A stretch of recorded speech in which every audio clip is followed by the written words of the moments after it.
Hola, bienvenidos a un nuevo episodio de Metodología de la Investigación. Hoy quiero explicarles qué es la entrevista semi-estandarizada. Es otro tipo de entrevista que podemos hacer. La proponen Schill y Groven en 1988. ¿En qué consiste este tipo de entrevista? Lo que ellos desean es que podamos construir teorías de sentido común, o bueno, teorías a partir del conocimiento de sentido común. ¿Cómo lo podemos lograr? Para eso proponen unos pasos específicos de una entrevista que permita tomar estas teorías, este conocimiento. ¿A qué me refiero?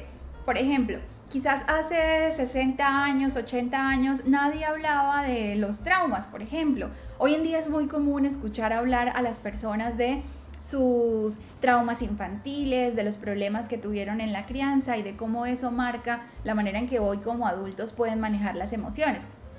Si ustedes se dan cuenta, este lenguaje es de la psicología. Pero ¿cómo ha llegado ese lenguaje de la psicología a las personas en la vida cotidiana? Ha llegado a través de los medios masivos de comunicación, las telenovelas, la prensa, etc. Entonces tenemos aquí que de la teoría se llega al sentido común. Asimismo, del sentido común, de lo que la gente piensa, habla, dice y cómo entiende el mundo, se puede llegar a construir teorías o podemos llegar a entender esto que las personas piensan y sienten. Por supuesto, esto lo hacemos en investigación cualitativa y en ciencias sociales, donde nos interesa entender o comprender mejor qué piensan las personas y cómo construyen esos conocimientos.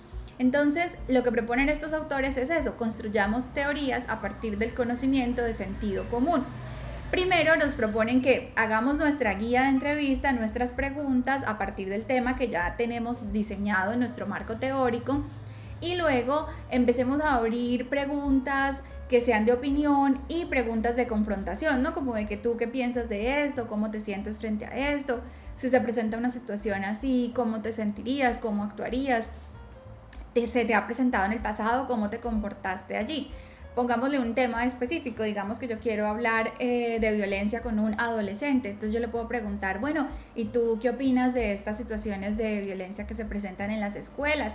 Incluso podría traer un incentivo, podría traer noticias similares de situaciones que se hayan presentado recientemente, o podría traer estadísticas, algún incentivo que propicie conversar sobre la temática y empezar a preguntarle al sujeto qué piensa, cómo se siente, si le ha pasado, si tiene una anécdota, si me puede contar algo alrededor de esta temática, cuál es su opinión, cuál es su idea o más o menos un concepto que pudiera elaborar frente al tema que yo estoy planteando.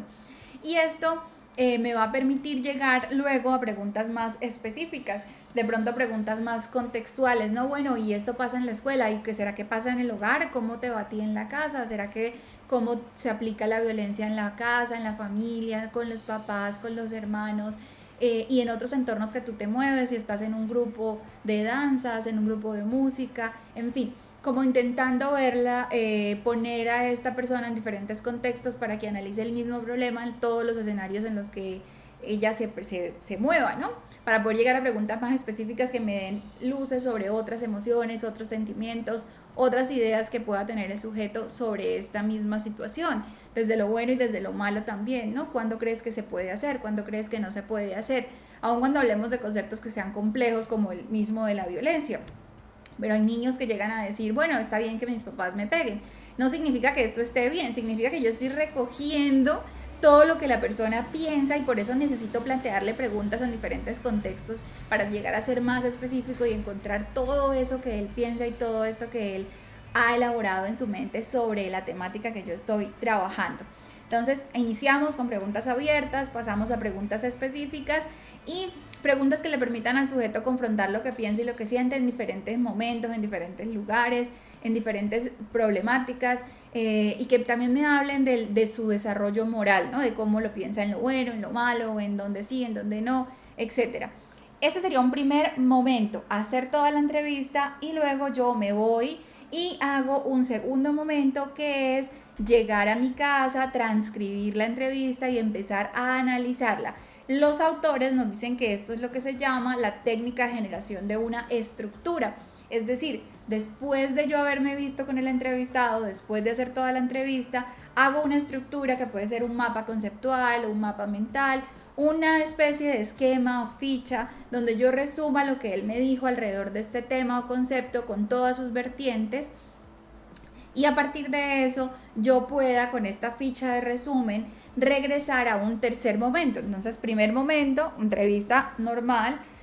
Segundo momento, hago la ficha, hago el resumen, elaboro mis tablas y tercer momento, regreso con el entrevistado a hacer una segunda entrevista en la cual yo le voy a mostrar, mire, estamos hablando del tema de la violencia y a partir de lo que usted me dijo, yo hice este mapa conceptual. La violencia en los jóvenes, en la casa, en el barrio, en la familia, en la escuela, con los amigos, en sus grupos de intereses, cuándo está bien, cuándo está mal, qué cosas se hacen y ya casi que con eso ya puesto en un esquema, yo puedo empezar a hacerle a la persona otras preguntas de contraste para ampliar, para decir, bueno, aquí me faltó, aquí quisiera agregar esto no lo entendiste bien, etcétera. De tal manera que el sujeto pueda retroalimentarme a mí como investigador y ayudar a comprobar si esas fichas son correctas, si se ha entendido de manera correcta lo que él quiere decir, si yo he sabido interpretarlo y que él pueda, si se quiere, hacer otra estructura, ampliar la estructura que yo tengo. Entonces, como ven, la segunda entrevista va a ser una entrevista mucho más dinámica y colaborativa en la que ambos estamos haciendo esto, construir un conocimiento o una teoría a partir de un conocimiento de sentido común. Entonces, resumo, primer paso, entrevista inicial, preguntas generales, preguntas específicas, preguntas de contraste. Segundo momento, analizo yo como investigador, creo mapas, esquemas, fichas y preparo una segunda entrevista para profundizar sobre esas fichas o esquemas que ya he elaborado.